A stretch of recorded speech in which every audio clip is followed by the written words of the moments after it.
Hello and welcome. I am absolutely delighted that you have chosen to join me today. My name is your guide, your teacher, and your partner in this journey toward English mastery. Take a moment to settle in. Make yourself comfortable. Perhaps you have a cup of tea in your hand.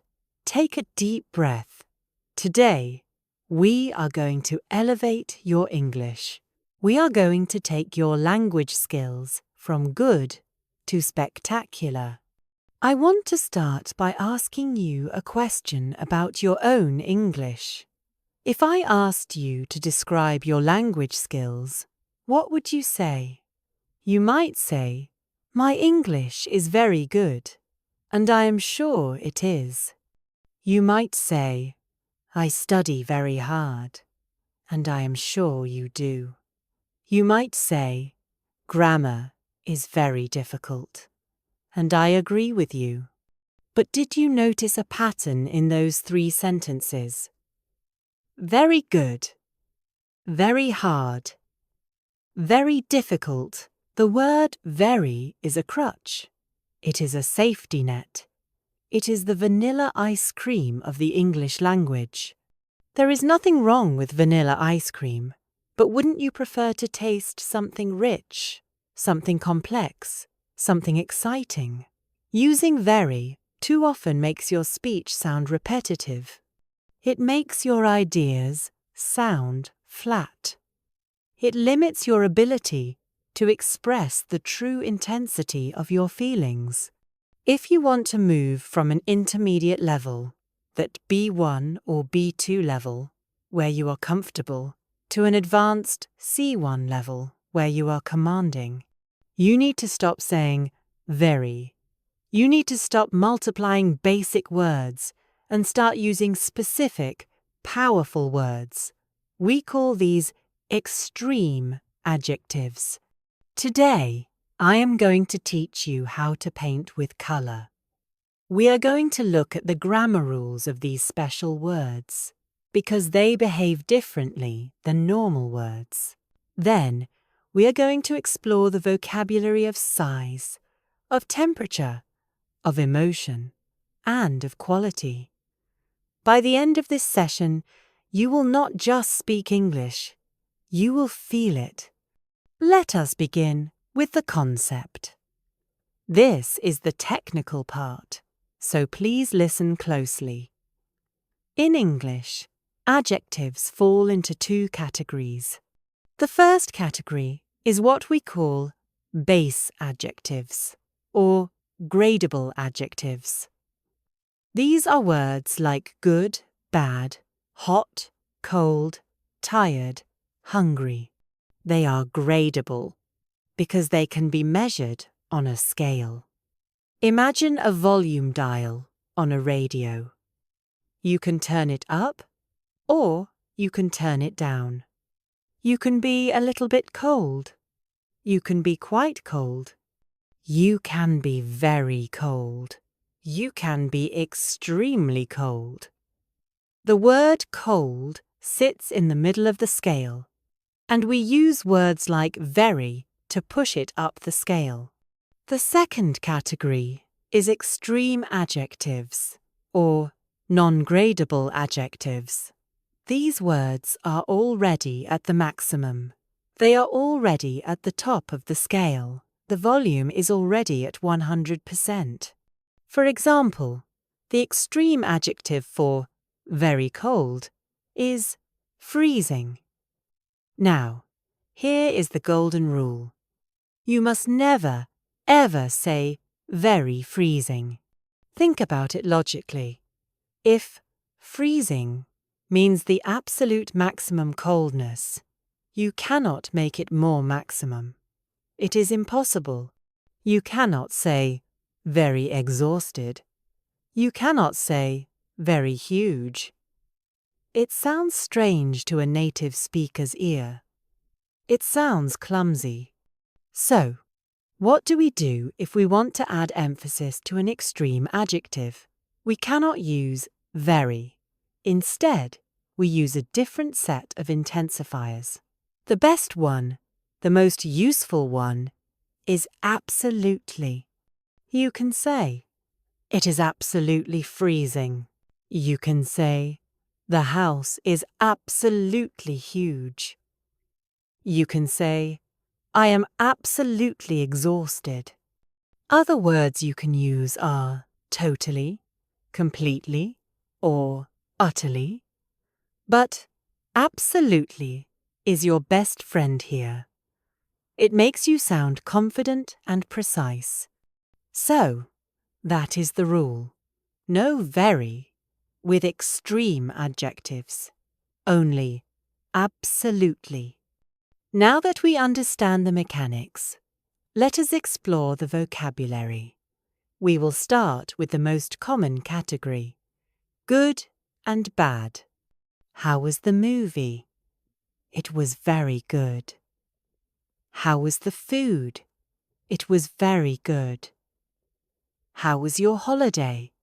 It was very good. It is boring, isn't it? Let's replace. Very good. If something is excellent, you can call it fantastic. This is a standard, high-energy word. The movie was fantastic. If you want to sound particularly British, you might use the word brilliant. We use this word all the time. Oh, that's a brilliant idea. You did a brilliant job. It implies intelligence and brightness. If something is elegant, beautiful, and pleasing, use the word wonderful. We had a wonderful time. And if something is visually impressive, like a view from a mountain or a fireworks display, use the word spectacular. The view from the hotel window was absolutely spectacular. Now, let's look at the dark side. Very bad. The weather was very bad. No, the weather was awful. AWFUL. Awful. The food was very bad. No, the food was terrible. The traffic was very bad. No, the traffic was dreadful. And if something is truly shocking, really disturbing, or unpleasant, we use the word horrendous. The accident was horrendous. Notice how these words carry more weight. If you tell me your holiday was bad, I think, "Oh, that's a shame." If you tell me your holiday was absolutely dreadful, I immediately feel empathy for you. I know you suffered. That is the power of extreme adjectives. Let us move on to our second category, size, big and small. We often describe the size of things, houses, cities, dogs, problems. Instead of very big, we have three wonderful options. First, huge, Huge. The H is soft but present. Huge.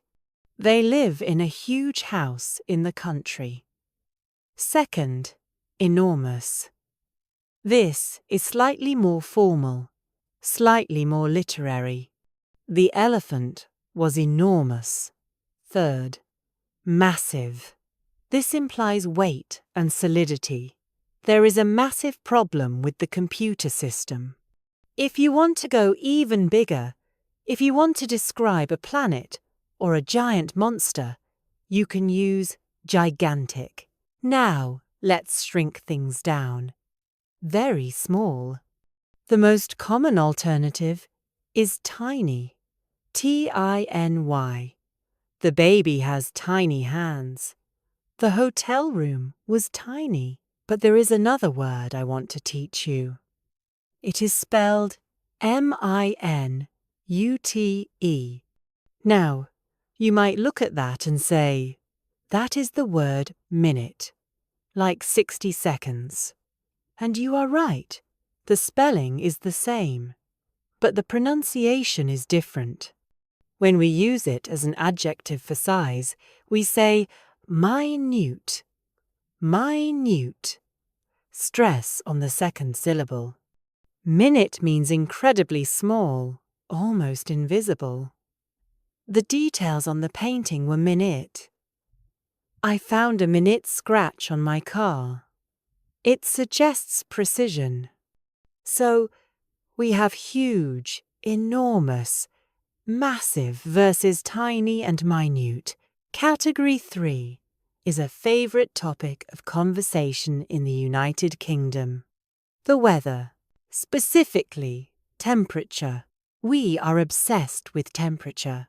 We are always either too hot or too cold. Let's start with heat. If it is a nice summer day, it is hot. But if it is 35 degrees, high humidity, and you are sweating, it is not just very hot. It is boiling, like water in a kettle. Open a window, it is absolutely boiling in here. We also say scorching. To scorch means to burn the surface of something. It was a scorching day at the beach. Or, if the heat feels heavy and wet, we say sweltering. A sweltering afternoon. Now, the cold. I know many of you live in cold climates, so you know this feeling. When the wind cuts through your coat, when you cannot feel your toes. It is not very cold. It is freezing. Put your gloves on. It is freezing outside. You might hear British people use a slang term here too. We often say Baltic. B-A-L-T-I-C. Like the Baltic Sea. I'm not going out. It is absolutely Baltic. So, avoid. Very hot and very cold. Be boiling. Be freezing. Now we come to the most important category for human connection. Feelings and emotions.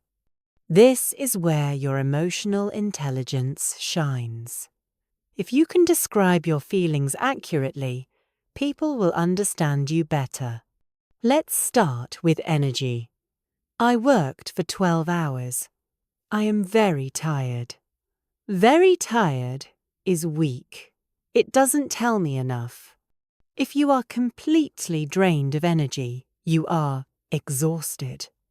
I am absolutely exhausted. If you want to use a very common British expression, use shattered. Like a glass that has broken. I can't come to the party. I am shattered. What about food? I didn't eat breakfast. I am very hungry. If your stomach is empty and hurting, you are starving. When is dinner? I am absolutely starving. If you want to sound dramatic or literary, you can say ravenous, like a wolf. The children were ravenous after swimming. What about anger? I was very angry when he lost my keys. Anger has heat. Very angry is lukewarm. The extreme adjective is furious. F-U-R-I-O-U-S. Furious. It implies a fire inside you. She was absolutely furious about the mistake. Another option is livid. My boss was livid. What about fear? I am very afraid of spiders. Fear is a primal emotion. The extreme word is terrified. He is terrified of flying. Or petrified. This literally means turned to stone. You are so scared you cannot move. I was petrified when I heard the noise. What about surprise? I was very surprised. If you are shocked, if you cannot believe your eyes, you are astounded. I was astounded by his generosity. Or amazed. I was amazed by the view. And finally, what about funny things? The joke was very funny. If you laughed out loud, if you couldn't breathe because you were laughing so hard, it wasn't very funny. It was hilarious. That movie is absolutely hilarious. Do you see the difference? I was very tired and very hungry is a boring sentence. I was exhausted and starving is a story. It paints a picture. Now, I want to address a specific word that intermediate learners love to use. That word is interesting. The book was very interesting. The lesson was very interesting. Interesting is a fine word, but it is often used as a polite filler. It doesn't have much passion. If something holds your attention completely, if you cannot look away, it is fascinating. This documentary is fascinating. If something captures your imagination, it is captivating. Her story was captivating. Try to banish very interesting from your vocabulary. Replace it with fascinating. Let us take a moment to practice. I'm going to give you a sentence with a very and a base adjective. I want you to mentally or out loud change it to an extreme adjective with absolutely. I will give you a few seconds to think. Sentence number 1. The kitchen was very dirty. Think about it. What is the extreme of dirty? It begins with F. The answer is filthy. The kitchen was absolutely filthy. Sentence number 2. Her dress was very beautiful. Think about it. The extreme of beautiful. There are a few options. G or S.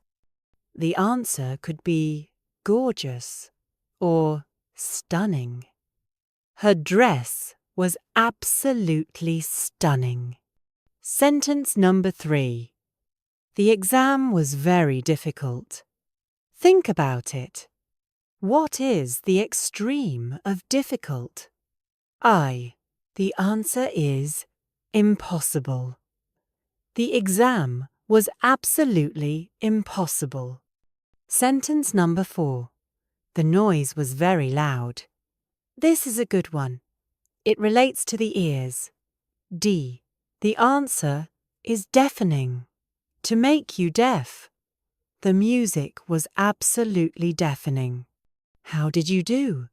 Did you find the words? I want to give you a piece of advice about how to learn these. Do not try to memorize a list of 100 words today. That is the quickest way to forget everything. Instead, pick 3. Just 3 words from this video that resonated with you. Maybe you often feel exhausted. Maybe you hate freezing weather. Maybe you saw a hilarious video yesterday. Take those 3 words and make a promise to yourself. For the next week, I will not say very tired. I will say exhausted. Focus on those 3. Use them in emails. Use them in conversation. Talk to yourself in the mirror. Once they become natural, once they become a part of your automatic vocabulary, then come back and pick 3 more. Language learning is not a race. It is a building project. You are laying bricks, one by one. I also want to mention the psychological effect of these words. When you use extreme adjectives, you sound more confident. People listen to you more closely. Imagine you are in a job interview. Option A. I have very good experience, and I am very interested in this job. Option B. I have fantastic experience, and I am fascinated by this role. Option B has energy. Option B has passion. Option B gets the job. So, let us review what we have covered today. We learned that very is a weak, vanilla word. We learned the grammar rule. Base adjectives can take very, but extreme adjectives cannot. We learned that we use absolutely to intensify extreme adjectives. We explored the spectrum of vocabulary. Good becomes fantastic, brilliant, spectacular. Bad becomes terrible, awful, dreadful. Big becomes huge, massive, enormous. Small becomes tiny. Minute. Hot becomes boiling. Cold becomes freezing. Hungry becomes starving. Tired becomes exhausted. Angry becomes furious. Scared becomes terrified. Funny becomes hilarious. Interesting becomes fascinating. This is your toolkit. These are your colors. I want to leave you with a challenge. In the next 24 hours, I want you to find one opportunity to use an extreme adjective. It could be in a text message to a friend. It could be a comment on this video. It could just be a thought in your own head. Look at your dinner and say, "That looks delicious," instead of "very tasty." Look at the rain and say, "It is miserable," instead of "very bad." Small changes lead to massive results. See? I didn't say very big results. I said massive results. Your English is a living thing. It grows as you feed it. Today, you have fed it some rich, nutritious vocabulary. Thank you so much for spending this time with me. You have been an absolutely wonderful audience. Not very good. Wonderful. Keep practicing. Keep listening. And most importantly, keep speaking with passion. I will see you in the next lesson. Goodbye for now.